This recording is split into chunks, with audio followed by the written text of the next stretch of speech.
ways, is the body's language for saying what words cannot. It's an unspoken dialogue between two nervous systems, two emotional landscapes, and two human stories meeting in one moment of shared vulnerability.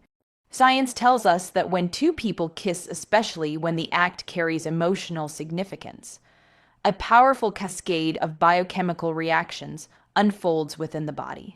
Hormones like oxytocin, dopamine, and serotonin surge through the bloodstream. These aren't just feel-good chemicals, they're nature's way of reinforcing connection. Oxytocin, often called the love hormone, is released during affectionate touch and emotional closeness. It lowers anxiety, strengthens trust, and heightens the sense of attachment between partners. Dopamine brings in that unmistakable thrill of pleasure, the spark of attraction, the excitement of novelty. And serotonin balances mood, giving the experience a sense of peace and contentment.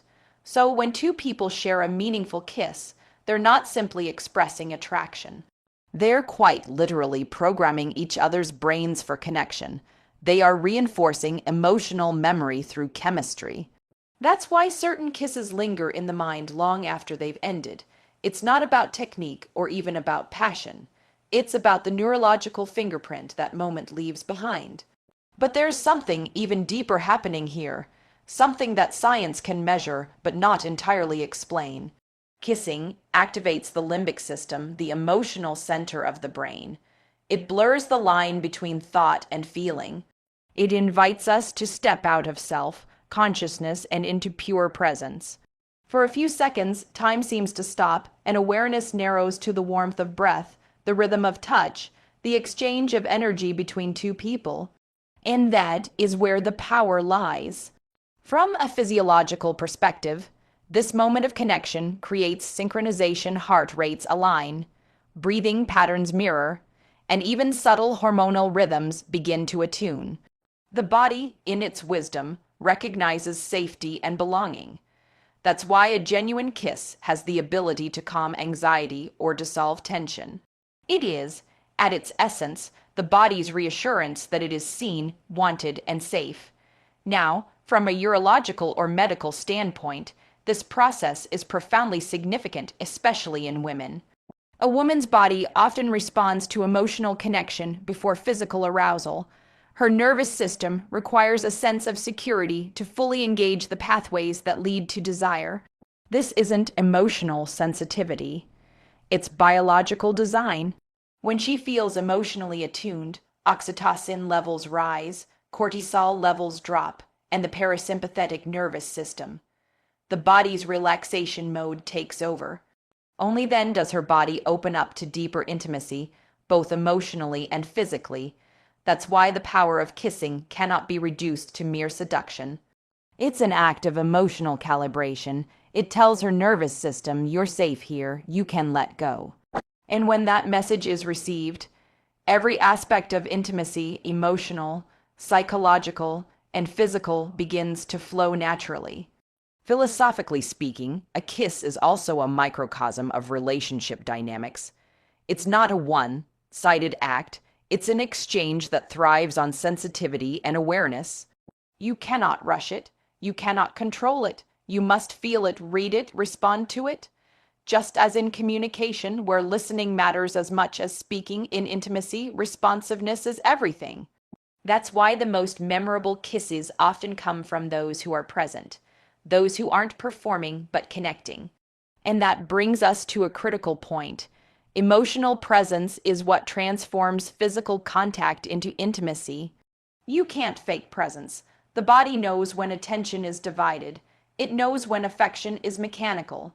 But it also knows when it's being cherished. In that recognition, it softens, opens, and receives. That's the psychological bridge between affection and arousal, presence. When one partner is fully present, they give permission for the other to be vulnerable. There's also something sacred about that exchange.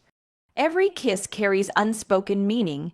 It's a gesture that can apologize without words, reassure without promises, or express love when speech falls short. That's why across all cultures and ages, the kiss has endured, not just as a symbol of romance, but as a universal language of emotional truth. We often underestimate how deeply this affects women because the emotional and physical in her are never truly separate.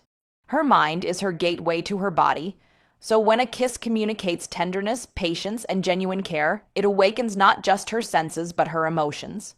It tells her she's not being touched for pleasure alone, she's being understood. And that understanding is what builds lasting desire. It's what keeps connection alive beyond the initial spark, because chemistry might ignite attraction, but understanding sustains intimacy. The real power of kissing isn't in the heat of the moment, it's in the emotional message it delivers. So when you think about kissing as a way to deepen connection, don't just think of it as a romantic gesture. Think of it as a conversation between nervous systems, a sacred exchange of trust and emotion, biology and meaning. It's not about doing something right or wrong. It's about being deeply attuned to what that moment asks of you. And perhaps that's the greatest insight science and psychology can give us about intimacy. It isn't something you create, it's something you allow. When you slow down enough to feel, when you honor the chemistry nature built within us, you discover that a kiss is never just a kiss. It's the beginning of safety, the foundation of trust, and the most powerful reminder that love, when understood through both mind and body, is the language we were designed to speak. So the next time you kiss someone you love, remember, you're not just touching lips. You're speaking directly to their nervous system, to their memory, to the part of them that longs to feel seen and safe. And when you kiss with that awareness, you're not just expressing love, you're creating it. If there's one truth that underlies every form of genuine intimacy, it's that emotion always precedes sensation. You can't touch a person deeply without first reaching them emotionally. You can't awaken desire if the heart feels distant, unsafe, or unseen. And this is where so many people misunderstand the nature of connection. They chase technique, the how of intimacy, without understanding the emotional environment that gives those gestures meaning. Because before the lips meet, before the hands touch, there is an invisible field of energy being built between two people. It's the atmosphere of emotional safety, and in that atmosphere, everything else either flourishes or fails. A woman's body, by design, responds to what her mind and emotions interpret as safety. It's not manipulation. It's biology. The female nervous system, more than anything else, seeks coherence, an alignment between what she feels and what she experiences. When there's emotional tension, when there's uncertainty or disconnection, her body instinctively guards itself. The parasympathetic nervous system, which controls relaxation and arousal, cannot fully engage if she senses emotional distance or lack of respect. This is why true intimacy can never be forced. It has to be invited. Now, think about what it means to create that invitation. It's not about saying the perfect words or performing romantic gestures. It's about presence. It's about showing up with emotional steadiness. A woman feels most drawn to a man whose energy is consistent, whose attention is undivided, whose presence communicates, "You are safe here. You don't have to perform. You can just be." That kind of emotional grounding opens her, not just mentally but physically, because her body interprets that safety as permission to relax and connect. And that is why foreplay doesn't start with touch. It starts with tone. The tone of your voice, the softness of your gaze, the patience in your timing, these are the signals her nervous system reads long before you ever move closer. If those signals are inconsistent, if she feels rushed, objectified, or unseen, her mind disengages and so does her body. Intimacy is not something you can demand. It's something you create through trust. When we look at this from a psychological lens, it becomes even clearer. Emotional safety is what allows vulnerability, and vulnerability is the doorway to intimacy. Without it, every touch feels shallow, every kiss feels performative. But when vulnerability is present, when both people drop their defenses, the kiss transforms. It's no longer just an exchange of affection. It's an exchange of truth. You're not trying to get something, you're trying to give something. You're offering reassurance, affection, and the unspoken message that says, I see you, I choose you, I'm here with you.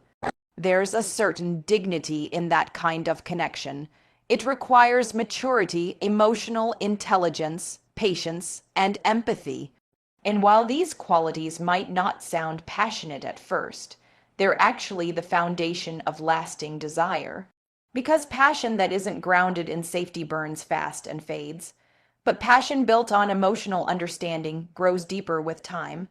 That's what separates attraction from intimacy. Attraction happens instantly. Intimacy is cultivated through trust. From a physiological standpoint, this is not just poetic, it's measurable. When a woman feels emotionally connected, her body releases oxytocin, the same hormone that fosters bonding between a mother and child. This hormonal shift doesn't just create affection, it literally changes the way her body responds to touch. Her heartbeat slows, her breathing deepens, her muscles relax.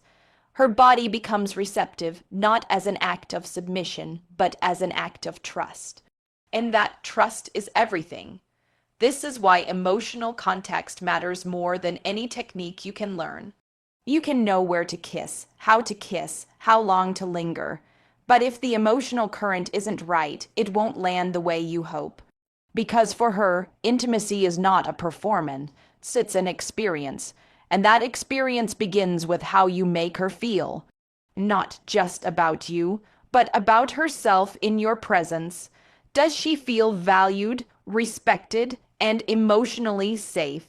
Or does she feel like she's being pursued for what she can offer rather than who she is? The answer to that question determines everything that follows. There's also